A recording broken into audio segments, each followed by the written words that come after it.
Hi viewers, welcome to our channel. So Visakhapatnam జిల్లా Chinagadili MRO rural MRO Ramanayya గారి murder mystery అనేది తేలిపోయింది అని చెప్పేసి పోలీసులు అయితే చెప్పడం చూస్తున్నాం. అసలు ఈ మర్డర్ వెనుకున్న రీజన్స్ ఏంటి, ఎవరి నిందితులు, సో ఈ అంశం మీద డిస్కస్ చేయడానికి ప్రజెంట్ మనతో పాటు సీనియర్ జర్నలిస్ట్ జయదేవ్ గారు ఉన్నారు. వారితో ఒకసారి డిస్కస్ చేద్దాం. సార్ నమస్కారం. సార్ ఎంఆర్ఓ తహసీల్దార్ రమణయ్య మర్డర్ అయితే కాస్త విశాఖపట్నం చూసుకుంటే సంచలనంగా మారింది. మరి ఎవరు చేస్తారు, ఈ మర్డర్ గల కారణాలు ఏంటి సార్? యాక్చువల్గా అన్ని డిపార్ట్మెంట్లకి ఉన్న లింక్ ఉన్న ఏకైక డిపార్ట్మెంటు రెవెన్యూ డిపార్ట్మెంట్. ఎంఆర్ఓ అంటే నథింగ్ బట్ మండలం మెజిస్ట్రేట్ కూడా ఆయన. అంటే మండలానికి జిల్లాకి కలెక్టర్లకు, మండలానికి అడ్మినిస్ట్రేటివ్ ఆఫీసరు ఎంఆర్ఓ. సో ఈ ఎంఆర్ఓ గారికి ఒక సాధారణ వ్యక్తి వచ్చి హత్య చేసే పరిస్థితి వచ్చిందంటే ఖచ్చితంగా ఇంటి విషయాలు కానీ, అదే భూ తగాదాలు కానీ, ఇల్లు వ్యవహారాలు కానీ, ఇట్లాంటి డాక్యుమెంటరీ రాతలు కోతలకు సంబంధించిందే అయి ఉంటుంది ఖచ్చితంగా. ఎందుకంటే గతంలో కూడా మీరు అబ్జర్వ్ చేస్తే అబ్దుల్లాపూర్ మెట్ ఎంఆర్ఓ ఒక లేడీ, ఆవిడకు కూడా ఇలాగే ఒక నిందితుడు, అంటే నిందితుడు అనకూడదు, ఇప్పుడు ఆయన కూడా లేడు, ఈ సంథింగ్ చాలాసార్లు తిరిగాడు. మేడం న్యాయం చేయండి, అది నా ప్లేసు, నాకు రావాల్సింది, నా పట్టా ఇప్పించండి, ఏదో సంథింగ్ చాలా ఒక 2 సంవత్సరాలుగా తిరిగాడు. తిరిగిన తర్వాత ఆవిడ ఎప్పటికీ స్పందించకపోయేసరికి విసిగిపోయి కిరోసిన్ క్యాన్తో పాటు ఎంఆర్ఓ ఆఫీస్ లోపలికి వెళ్ళి ఆవిడకి పోసేసి ఈయన పోసుకొని ఇద్దరికి తగలబెట్టుకున్నాడు. అయితే దురదృష్టవశాత్తు ఆవిడ అక్కడే స్పాట్లోనే కాలిపోయి చనిపోయారు. ఈయనకు 2 రోజులు హాస్పిటల్లో చికిత్స పొందుతూ చనిపోయాడు నిందితుడు. తర్వాత పోలీసులు సమాచారం ఇన్వెస్టిగేషన్లో తేలింది ఏంటంటే అది ఆవిడ తప్పు కాదు, ఆవిడ భర్త నా భార్య ఎంఆర్ఓ కాబట్టి వాళ్ళ దగ్గర వీళ్ళ దగ్గర ఏవో అమౌంట్లు తీసుకొని లాబింగ్ చేసి మీకు అది కావాలా, మీకు ఆ పట్ట కావాలా, మీకు ఈ భూమికి సంబంధించింది ఉందా, దానికి ఎంత కమిషను అని ఏదో ఉంటారు కదా జనరల్గా బ్రోకర్స్. ఆ భర్తే బ్రోకర్లా బిహేవ్ చేసి చాలా అయ్యారు. బట్ ఎంఆర్ఓ గారికి ఆ విషయాలు ఏవీ తెలియలేదు. బట్ అల్టిమేట్గా ఆవిడ చనిపోయారు, పిల్లలు అనాథలయ్యారు కదా. అంటే అక్కడంటే అలా జరిగింది. ఇక్కడ వీళ్ళిద్దరి మధ్యన లావాదేవీలు ఏం జరిగాయో తెలియదు. వాడు విసిగిపోయి వచ్చి ఆర్గ్యుమెంట్ పెట్టుకొని కొట్టి చంపేశాడా, లేదా ఎప్పటి నుంచో నడుస్తుందా అనే దాని మీద పోలీసులు ఎంక్వైరీ చేస్తున్నారు. ఎంక్వైరీలో కూడా తేలింది ఏంటంటే ఎంఆర్ఓ ఆఫీస్కి చాలాసార్లు వచ్చారు, వైజాగ్ రూరల్ ఆఫీస్కి. బట్ ఆయన రీసెంట్గా విజయనగరం జిల్లా బొండపల్లి మండలం కేంద్రంకి ఎంఆర్ఓగా ట్రాన్స్ఫర్ అయిపోయారంట. నేను ఫస్ట్నో సెకండ్నో జాయిన్ కూడా అయ్యారు. బట్ ఆయన ఉండేది వైజాగ్ కొమ్మాది, ఎక్కడో కొమ్మాది అవుట్కట్, మనకి ఇప్పుడు దాన్ని ఏమంటారు, ఎండాడ దాటిన తర్వాత కొమ్మాది దగ్గర ఫ్లాట్లో ఉంటున్నాడు ఆయన. నైట్ ఎవరితో చర్చించుకుంటున్నప్పుడు ఇది వచ్చి ఆయన రాడ్డుతో కొట్టడం ప్రత్యక్ష సాక్షులు చూశారు, చెప్పారు. బట్ తీరా ఎంక్వైరీ చేస్తే ఈయన సుపరిచితుడే, వచ్చాం ఫస్ట్ అటెంప్ట్లోనే వచ్చి కొట్టి లేదు. చాలాసార్లు ఎంఆర్ఓ గారితో ఆయన కార్యాలయంలో కలుసుకున్నాడు. ఏదో భూ తగాదాలు, లావాదేవీలు, కమిషన్లు, ఈ నేపథ్యంలో ఎక్కువ వైజాగ్లో కూడా ఈ మధ్యకాలంలో ఎక్కువగా వింటున్నాం ఇవి. అఫ్కోర్స్ ఇది ఆయన వెక్స్ అయిపోయి నిందితుడు రాడుతో కొట్టాడు, ఆయన చనిపోయాడు, ఆ విషయం పక్కన పెడితే ఇలాంటివి చాలా జరుగుతున్నాయి. ఇంకొంతమంది నేను విన్నది ఏంటంటే రిటైర్డ్ ఎంఆర్ఓ ఆఫీసర్స్ కూడా ఇట్లాంటి భూ తగాదాలలో, రియల్ ఎస్టేట్ వాటిలో పాలు పంచుకుంటున్నారని కూడా విన్నాను. అంటే ఫర్ ఎగ్జాంపుల్ ఈ ల్యాండ్ ఉంది, ఈ ల్యాండ్ మీ సమ్ ఎక్స్పైర్ మీద ఉందనుకో, తర్వాత ఇప్పుడు ఆ ఎక్స్పైర్ మీదే పట్టా ఉంది, రిజిస్ట్రేషన్ కూడా అంత అయ్యింది. వై అనేవాడు వచ్చి దాని మీద కొన్నేసాడు, అది నాది అని చెప్పి ఒక పత్రాలు చూపిస్తున్నాడు.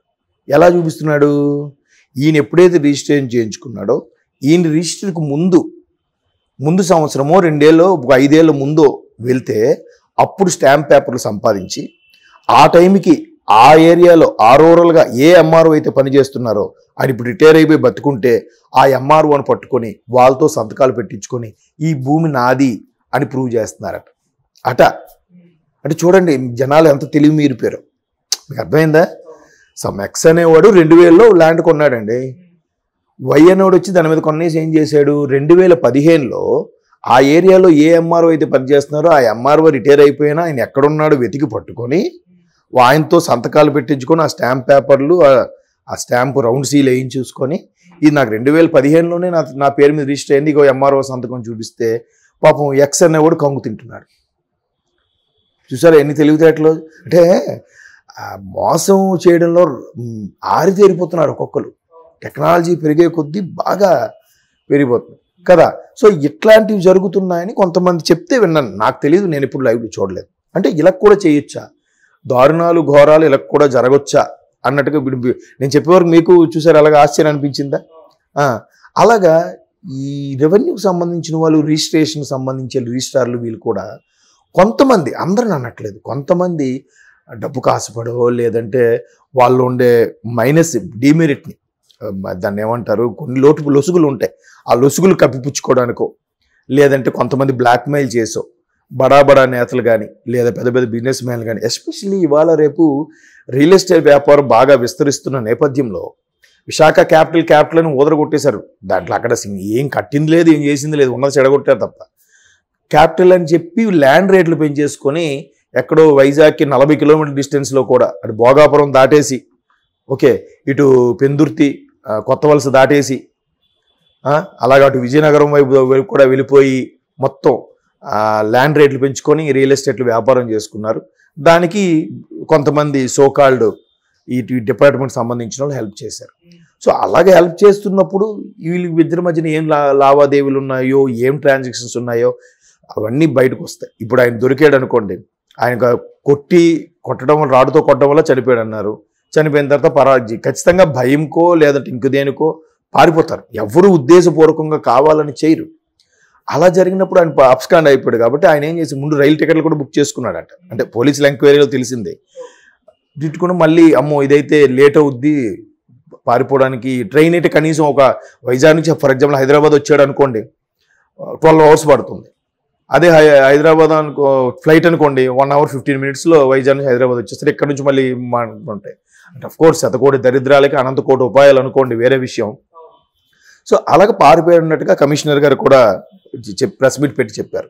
బట్ ఏదైనా నేరస్తుడు అనేవాడికి ఒక శాపం ఏంటంటే ఏదో ఒక చిన్న క్లూ అయినా వదులుతాడు, అక్కడ ఖచ్చితంగా దొరుకుతాడు, దొరకబడతాడు కూడా కదా. కాబట్టి ఖచ్చితంగా దొరికిపోతాడు ఆ నిందితుడు అనేవాడు. బట్ నీ దొరికిన తర్వాత ఆల్రెడీ వాట్సాప్ లావాదేవీలు కానీ, మెసేజ్ లావాదేవీలు కానీ, ట్రాన్సాక్షన్ లావాదేవీలు కూడా తీస్తారుగా. ఇప్పుడు ఆల్రెడీ ఎంఆర్ఓ ఆఫీస్లో ఉన్న బంట్రోత్ కాడ నుంచి స్టాంప్ వేసే బంట్రోత్ కాడ నుంచి మిగతా అకౌంటెంట్స్ వాళ్ళు వీళ్ళు ఉంటారు కదా, రికార్డ్ అసిస్టెంట్లు, క్లర్క్లు, యూడీసీలు వాళ్ళందరూ ఉంటారు. సో వాళ్ళందరికీ వాంగ్మూలం కూడా తీసుకుంటారు. ఈయన ఎప్పుడెప్పుడు వచ్చేవాడు, ఏంటి, వీళ్ళిద్దరి మధ్యన ఏమైనా జరిగేవా ఇవన్నీ. అప్పుడు వాడు దొరికిన తర్వాత కూడా వాడు వాంగ్మూలం చెప్తాడుగా. ఎందుకు అంతగా బరస్ట్ అవ్వాల్సిన ఏమొచ్చిందంటే ఆడికి ఏదో తీవ్ర స్థాయిలో నష్టమే జరుగుంటుంది కదా. ఇద్దరు లావాదేవీలు ఎప్పుడైనా ఇద్దరికి గ్యాప్ వచ్చి ఇబ్బంది పడ్డారంటే కారణం ఏంటి? ఖచ్చితంగా ఒకటి అమ్మాయి, 2 మనీ.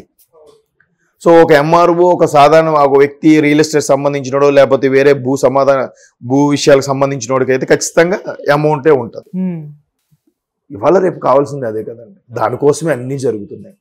సో అట్లాంటప్పుడు ఆయన దొరికిన తర్వాత తీస్తే తెలుస్తాయి. కానీ దానివల్ల ఇప్పుడు ఆ భార్య పిల్లలు అనాథ అయిపోయారా ఇక్కడ ఎంఆర్ఓ.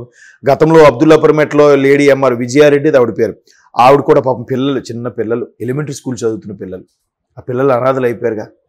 వాళ్ళకి ఎవరు సాకుతారు? వాళ్ళ తల్లిని ఎవరు తీసుకొస్తారు? ఇప్పుడు ఈ ఎంఆర్ఓ చనిపోయాడు, వీళ్ళకి తండ్రిని ఎవరు తీసుకొస్తారు? తెలుసో తెలియకో చేసిన తప్పుదాలకి పరోక్షంగా వాళ్ళ మీద ఆధారపడే వాళ్ళు సఫర్ అవుతుంటారు.